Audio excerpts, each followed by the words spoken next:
Crisis? What crisis?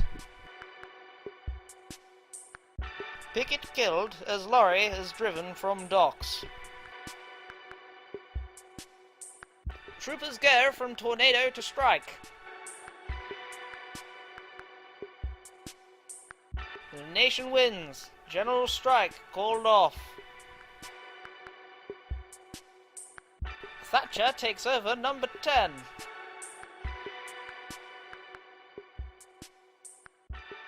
Hello and welcome to my fourth and final podcast on the Winter of Discontent. This week I'm going to be talking to Patrick Barrett about the strikes he experienced in 1978, and then I'll be talking a bit more about the effects of the strikes on the UK more generally. So here's the interview of Patrick, and I hope you enjoy it.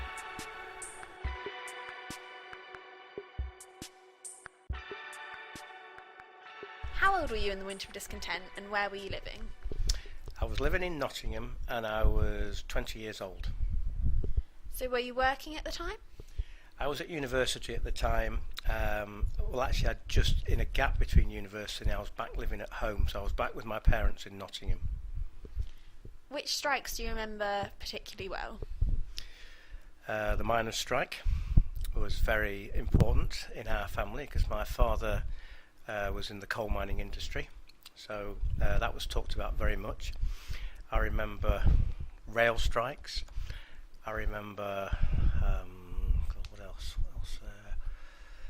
I remember electricity being cut off. So power strikes. So was his job, did he lose his job? My dad started out, I went to university and was a mining engineer and started out working in the pits. And then by the time of the Winter of Discontent, he'd stopped working down the pit and was actually working in a university. So he was teaching mining engineering. So he was still involved in the mining industry, but as a teacher, not as an actual miner. Were you sort of disadvantaged by the strikes, like saying the rail strikes and the power strikes? I was not disadvantaged by the rail because I wasn't doing any rail travel at the time because I said I was back home. But the power strikes were awful. They were debilitating to everybody that I knew. I don't think anybody enjoyed those. They were really horrible, the power strikes. So you think on your whole community it had a really bad effect? Yeah, definitely. The community, we just moved fairly recently into a kind of modern estate. So we didn't know an awful lot of people, but I know that through the strikes, the community came together more closely, and everybody was talking to it. Down at the shops and wherever you bumped into people, all they seemed to talk about was the strikes at the time. Yeah. So, with your dad used to work in the mining industry, did he know a lot of people that lost their jobs and things like that, or? Yes, he did actually. My dad, when he worked down the pit, was in Sheffield, and where we were living in Nottingham was where he was doing his university work. But he knew a lot of people in Sheffield that lost their places when they closed some of the mines, and when the strike went on, and there was a lot of problems between North Notts and South Yorkshire because North Notts miners went to work and South Yorkshire miners didn't go to work. They were on strike. Right. So there was a lot of problems with fights and things, and the police were always involved up on the border between North Notts and South Yorkshire.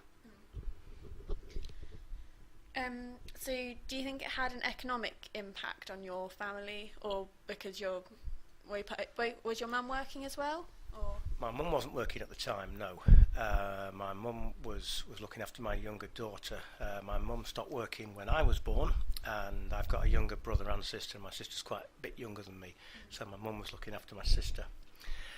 In terms of money, I mean, we didn't have much money anyway, and I don't think the rail strikes and the mining strikes affected us too much, but definitely the power strikes were so influential on all our lives at the time. It was quite a desperate, period of time through that winter.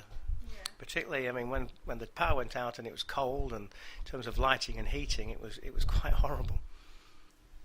So, do you think it had a big impact on politics after the winter? Yes. Yeah, I think it did. Yes. There was a lot of very bitter people. There was a lot of people that wanted change. There was a lot of politics that were very unhappy, and there was an outcry for things to get better. Now, for me personally, being the age I was at the time and not politically motivated really, all I wanted was for the power to come back on so I could watch the television, for people to stop arguing and to get on with their lives.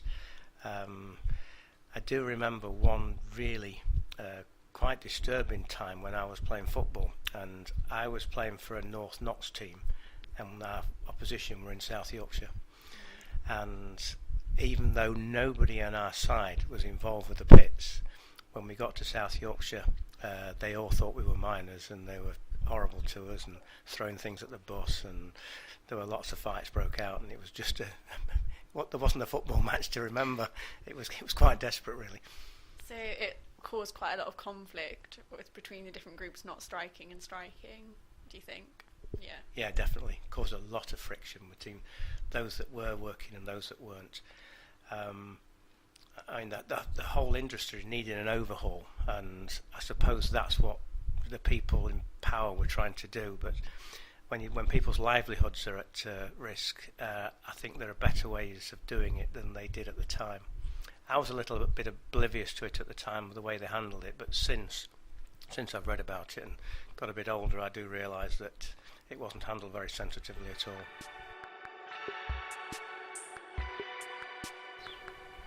So that was my interview with Patrick about his experiences over the winter.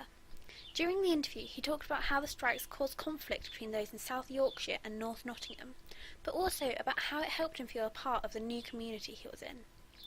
For Keith, the Winter of Discontent gave him a new experience in firefighting in the open, but it also meant that he missed Christmas with his family.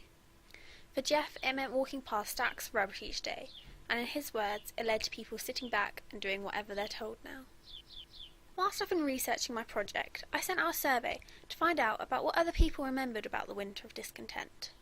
Out of my 76 responses, 17 people remembered power strikes, with one person remembering their sister burning their hair on a candle. Other people remember there being shortages in flour and sugar because of the lorry drivers striking. One lady was a public librarian at the time and was laid off for 6 weeks, whilst other people who were in education at the time remember caretakers striking and, in some cases, even schools closing. One man's father was in the shipbuilding industry and was placed under immense pressure to strike but refused. This shows just how many different ways the Winter of Discontent affected people. Looking at those who responded to my survey, it suggests that the strikes had more of an effect on those living in suburban and rural areas than urban areas. This could be because they were less likely to be power cuts in the cities, just because of the larger population sizes. It also appears to have affected the working class more than the middle class, which might be because the working class contained more blue-collar workers who are worse paid and therefore more likely to strike.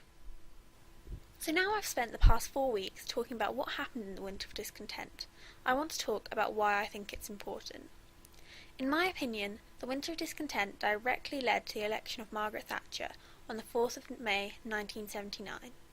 The pressure had been building throughout the 70s for Labour to change its relationships with the trade unions, but Callaghan had refused. The huge power of the unions brought havoc to the country, and the people had had enough. The Winter of Discontent was the tip of the iceberg. The people wanted change, and that was what Thatcher was. Thatcher proceeded to bring about a revolution to Britain's economy. Whether her changes were good or bad is up to you, but no one can deny that her election was a landmark in British political history, and one of the causes of that was the Winter of Discontent.